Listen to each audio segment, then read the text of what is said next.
जय श्री कृष्णा। राधे राधे जी। आप सबका सुनीता भक्ति चैनल में हार्दिक स्वागत है। भगवान श्री कृष्ण की कृपा आपके समस्त परिवार पर बनी रहे। तो आइए आगे के माघ मास के कथा अध्याय को प्रारंभ करते हैं। उसके बाद फिर कार्तवीर्य कहने लगा कि हे भगवान, ये वह राक्षस कौन था और कांचन मालिनी कौन थी? उसने अपना धर्म कैसे दिया और उनका साथ कैसे हुआ? हे ऋषि, अत्रि ऋषि की संतानों के सूर्य, यह कथा सुनाकर मेरा कौतूहल दूर कीजिए। तब दत्तात्रेय जी कहने लगे कि राजन, इस पुरातन विचित्र इतिहास को सुनो।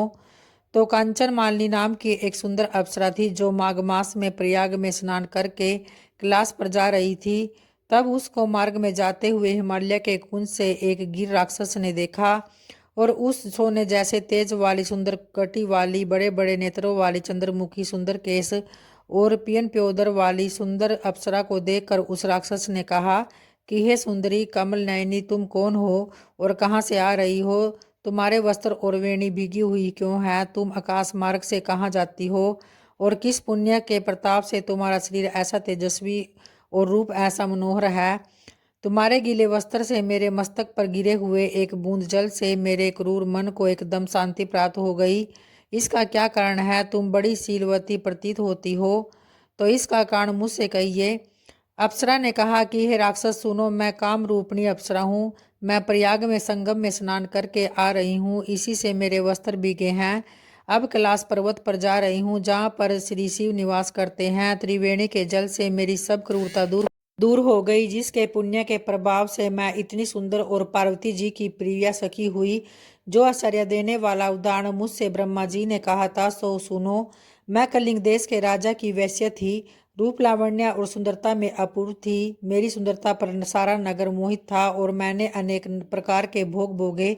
अनेक प्रकार के वस्त्र और आभूषणों की घर में कोई भी कमी नहीं थी। कई कामी पुरुष आपस में स्पर्धा से ही मृत्यु को प्राप्त हो गए। इस तरह उस नगर में बड़ी सुंदरता से यौवन व्यतीत हुआ और मैं वृद्धावस्था को प्राप्त हो गई। और तब मेरे मन में विचार उत्पन्न हुआ कि मैंने अपनी सारी आयु पापों में ही व्यतीत कर दी। धर्म का कोई कार्य, दान, तप, यज्ञ आदि नहीं किया, तो शिव या दुर्गा जी की आराधना नहीं की, न कभी भगवान विष्णु का पूजन किया। इस प्रकार अशांत चित्त से मैंने एक ब्राह्मण की शरण ली जो वेदों का ज्ञाता और ब्रह्मनिष्ठ था। तो मैंने उनसे पूछा कि मेरा निस्तार किस प्रकार हो सकता है। हे महाराज, साधु सज्जन अच्छे और बुरे सभी पर दया करते हैं, इसलिए मुझ दीन पर भी कृपा करके मुझ कीचड़ में डूबी हुई को पकड़कर उभारिए। तो क्षीर सागर क्या हंस को ही दूध देता है, बत्तख को नहीं देता?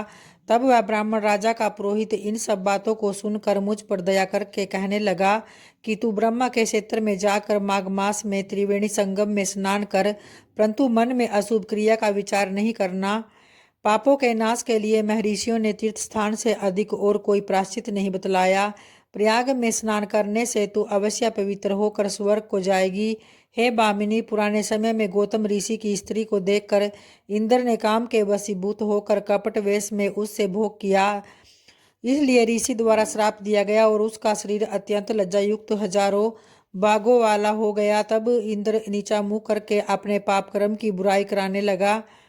मेरू पर्वत के शिखर पर जल वाले सरोवर पर एक स्वर्ण कमल से भरे हुए कोटर में घुस गया और अपने पाप को धिक्कारता हुआ कामदेव की बुराई करने लगा कि यह सब पापों का मूल है। इसके ही वशीभूत होकर मनुष्य नरक में जाते हैं और अपने धर्म, कीर्ति, यश और धैर्य का नाश करते हैं।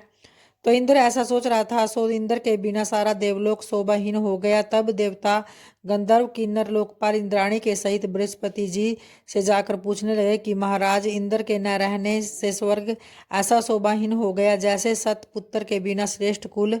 इसलिए स्वर्ग की शोभा के लिए कोई क्रिया सोचिए, तो इस विषय में देर नहीं लगानी चाहिए। तब बृहस्पति जी कहने लगे कि इंद्र ने बिना सोचे विचारे जो कर्म किया है उसका फल भोग रहा है, सो वह कहाँ है? मैं यह सब जानता हूँ। फिर गुरुजी ने सबको साथ लेकर स्वर्ण कमलों से युक्त बड़े सरोवर में इंद्र को देखा, जिसका मुख मलिन और आंखें बंद थी। तब इंद्र ने बृहस्पति जी के चरणों को पकड़कर कहा कि इस पाप से उद्धार करके आप मेरी रक्षा कीजिए। तब बृहस्पति जी ने इंद्र से कहा कि प्रयाग में स्नान करने से ही तुम पाप मुक्त हो जाओगे। तब इंद्र सहित सब ने ही प्रयाग में जाकर संगम में स्नान किया और त्रिवेणी स्नान से इंद्र पाप मुक्त हो गए। और तब बृहस्पति जी ने इंद्र को वरदान दिया कि तुम्हारे शरीर में जितने भग है सब नेत्र हो जाए। तब इंद्र ब्राह्मण के वर से 1000 नेत्रों से ऐसा सुशोभित हुआ जैसे कि मानसरोवर से कमल शोभायमान होता है। तो इस प्रकार से भक्तों आज की माघ मास की कथा महात्म्य का 16वां अध्याय यहीं संपन्न होता है। तो प्रेम से बोलिए भगवान श्री हरिनारायण की जय, माता लक्ष्मी की जय।